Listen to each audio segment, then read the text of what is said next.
अस्सलाम वालेकुम सामीन, welcome to my channel voice of Mona. हमारी आज की स्टोरी का नाम है बद्दुआएं।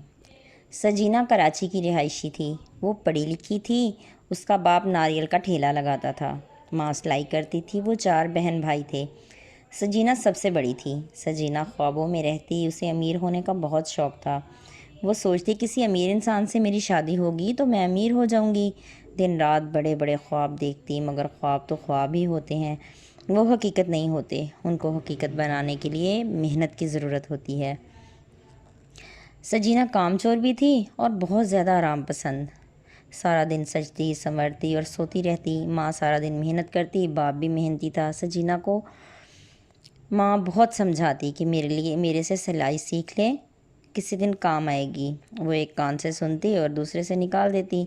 फिर वक़्त इसी तरह गुजर रहा था। वो सारा दिन सोती या इधर उधर की बातें करती, घूमती फिरती रहती। वक़्त कहाँ किसी का इंतज़ार करता है। उनके घर के करीब ही नए किराएदार आए थे। वो लड़के थे और यहाँ किसी फैक्ट्री में काम करते। उनमें से एक लड़के का नाम हसन था। एक दिन सजीना की उस पर नज़र पड़ गई तो रोज़ उसको देखने लगी। वो भी सजीना को देखने के लिए गली में बैठा रहता। फिर उनकी बात होने लगी। वो सजीना को चीज़ें ला के देता। सजीना खुश थी, हसन का ख्याल रखती और हसन उसका ख्याल रखता।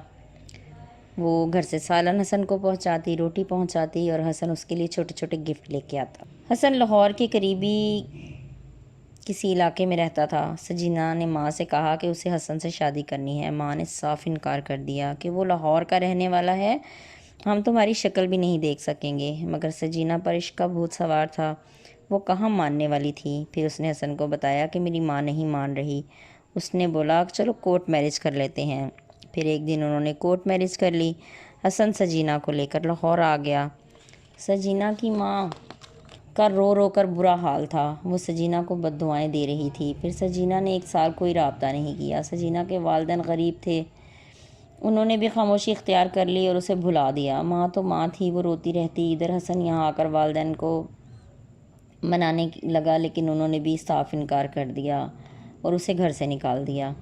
फिर उसने किराए पे घर ले लिया। हसन बहुत मेहनत करता लेकिन घर नहीं चला पा रहा था।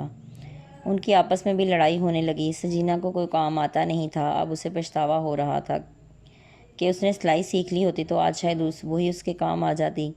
सजीना के बराबर में घर था। उन्होंने कहा हम आपको अपने जानने वालों के यहाँ भेज देते हैं, आप उनसे सिलाई सीख लो और वो आपको सिलाई का काम भी देंगे।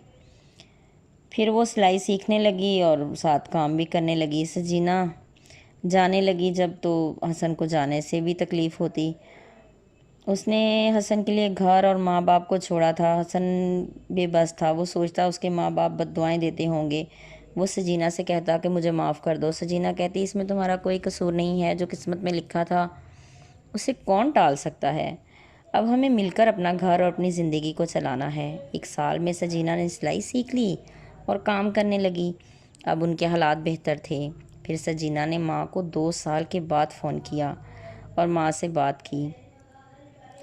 फिर उसकी रोज़ बात होने लगी। अब वो सुकून में थी। फिर उसकी माँ ने आने का कहा। सजीना बहुत खुश हुई। फिर उसकी सारी फैमिली उसे मिलने के लिए लाहौर आई। सजीना बहुत खुश थी। हसन ने उसके वालिदैन से माफ़ी मांगी, उन्होंने भी माफ़ कर दिया। हसन के वालिदैन भी मिलने लग गए और उसे अपने घर वापस ले गए। आज वो खुश हैं और कामयाब ज़िंदगी गुजार रहे हैं। अब सब कुछ सही हो चुका है। जीते रहिए, खुश रहिए। मिलते हैं अगली कहानी के साथ।